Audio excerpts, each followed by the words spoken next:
Ujian sekolah dari rumah ternyata mempunyai kendala di sejumlah daerah seperti di Asmat, Papua, di mana para pelajar terkendala akibat sinyal internet yang tidak memadai.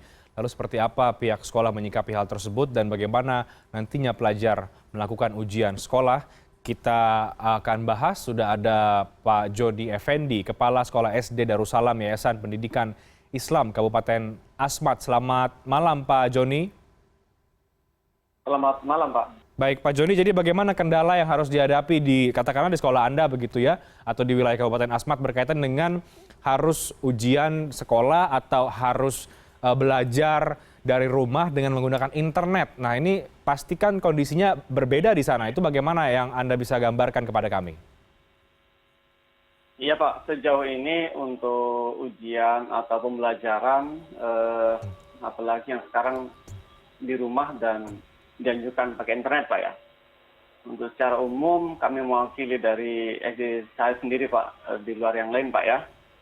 Untuk SD saya ada beberapa yang bisa menggunakan internet via WA, kirim data segala macam.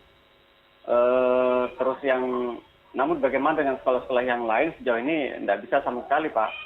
Ini tertentu aja menikmati internet ini. Begitu, Pak. Jadi kendala utamanya adalah sinyal ya? Kendala utama sinyal. Untuk mendapatkan sinyal internet itu satu, di sini kan via WiFi, Pak ya. Ada beberapa yang pakai visa, terus ada beberapa yang pakai optik, dan ya syukurnya di sini ini dari provider Moratel itu, Pak, sudah masuk di sini, dan di sini sudah berlangsung sekitar 2 bulan lalu, dan ini sangat membantu juga. Hampir ya keseluruhan masyarakat di Asmat ini sudah melayani itu, tapi tidak seluruhnya, Pak ya. Karena di samping biaya juga, terus pemasangan juga belum sepenuhnya. Begitu, Pak. Seperti apa kondisinya bagi sekolah-sekolah yang mungkin Pak Joni tahu harus kesulitan atau belum bisa sebetulnya melakukan akses dengan internet, baik itu ujian sekolah ataupun belajar dari rumah dengan menggunakan internet. Seperti apa gambarannya atau kondisinya di sana? Gambarannya itu bervariasi, Pak, tergantung letak dan wilayah. Kalau dalam kota sih masih bisa lah. Sekalipun toh mungkin agak susah-susah dikit, tetapi secara umum untuk dalam kota ini ya repot juga sih, Pak, karena tidak seluruhnya masyarakat menikmati internet. Dan yang sama sekali tidak bisa mengakses internet, bahkan mungkin juga telepon atau voice, itu ya daerah-daerah pelosok Asmat, Pak, dan itu sama sekali tidak bisa gitu, dan murni tidak ada internet gitu. Oke, lalu dengan kondisi yang demikian, solusinya bagaimana yang dilakukan oleh pihak sekolah atau masyarakat di sana, Pak Joni, dengan kondisi yang tadi Anda katakan tidak bisa sama sekali, susah, artinya kan ini ada kendala dan juga menyulitkan ya? Iya. Solusi di sini kita masih berupaya, Pak. Pertama koordinasi juga dengan pemerintah daerah, terutama dari dinas pendidikan.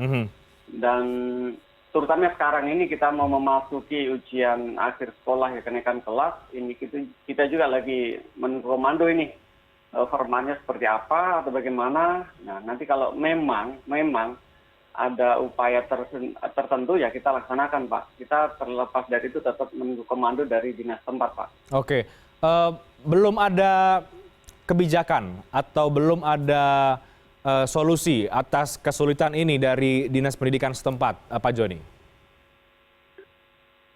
Untuk solusi, terutama solusi untuk internet, Pak ya. Kalau internet dari Dinas Pendidikan tidak ada, Pak. Ini rata-rata murni dari masyarakat untuk masyarakat.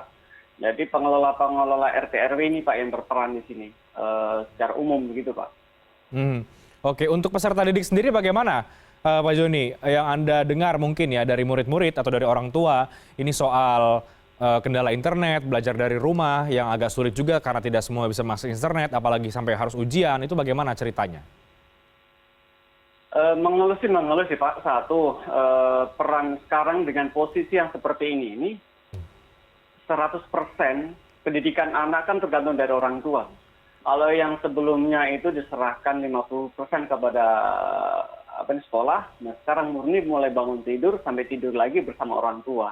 Satu, kendala terutama pembelajaran itu sendiri, Pak.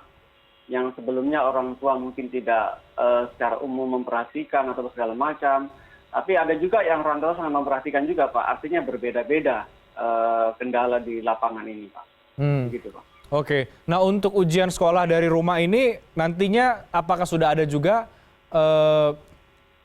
seperti urutannya begitu atau cara-caranya sudah tahu semua pihak sekolah di sana di Kabupaten Asmat, Pak Joni?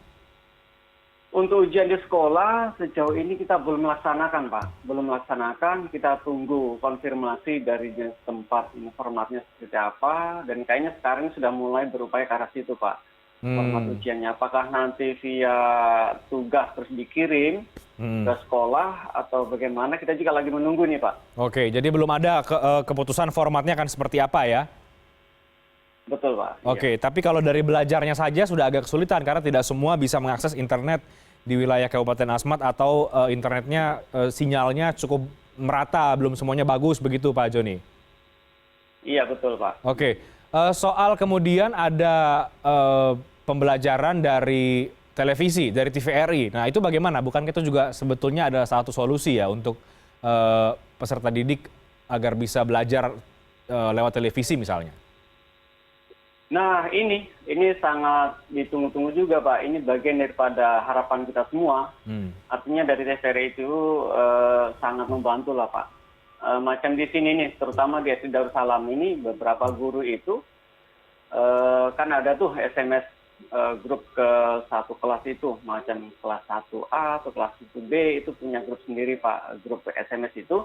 Jadi di SMS ke semua orang tuanya semua, supaya memperhatikan jadwal yang ada di TV atau jadwal yang sudah diberikan di TV itu, dan setelah itu nanti sudah mengerjakan soal-soal yang ada di situ. Itu solusi seperti itu, Pak. Oke. Sudah berapa lama berlangsung pembelajaran dari rumah sampai nanti ujian sekolah ini? Sudah berapa lama berlangsung di wilayah Kabupaten Asmat atau mungkin di sekolah Anda sendiri?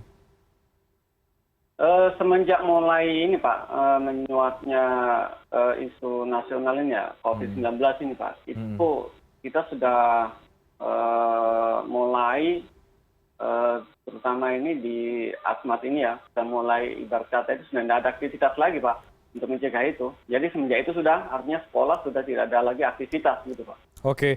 Terakhir, Pak Joni, apa yang Anda harapkan sebagai guru, sebagai tenaga pendidik begitu ya dalam kondisi seperti ini di Kabupaten Asmat, bagi pemerintah daerah setempat dalam kendala-kendala seperti ini, apa yang Anda harapkan? Harapannya saya justru kepada orang tua, Pak. Orang tua sekarang harus proaktif, Pak, ya. Karena pendidikan itu tidak terlepas dari orang tua itu sendiri dan lingkungan di keluarganya. Begitu. Jadi itu yang pertama. Terus berikutnya dari pemerintah pusat dan daerah, kita sama-sama lah membangun untuk pendidikan di Asmat ini, terutama jalur komunikasi. Kalau komunikasinya seperti ini terus, otomatis ya ke depan akan begini terus. Dan dengan komunikasi itu sendiri, Pak, utamanya itu komunikasi lintas sekolah, terus lintas kabupaten, lintas desa. Sejauh ini kan kita belum ada, Pak, yang secara umum gitu, Pak. Jadi harapannya saya sih ke depan, mengingat kasus seperti ini lagi, umpamanya ke depan suatu saat ada lagi, setidaknya kita itu sudah mandiri gitu, Pak. Oke, jadi sudah dipersiapkan seharusnya begitu ya, sehingga tidak ada lagi kendala-kendala. Mudah-mudahan kendala yang tadi Anda sampaikan ini didengar dan segera dicarikan solusinya, karena penting juga ini soal pendidikan bagi anak-anak yang ada di Kabupaten Asmat. Terima kasih banyak Pak Joni Effendi sudah bergabung bersama kami di CNN Indonesia.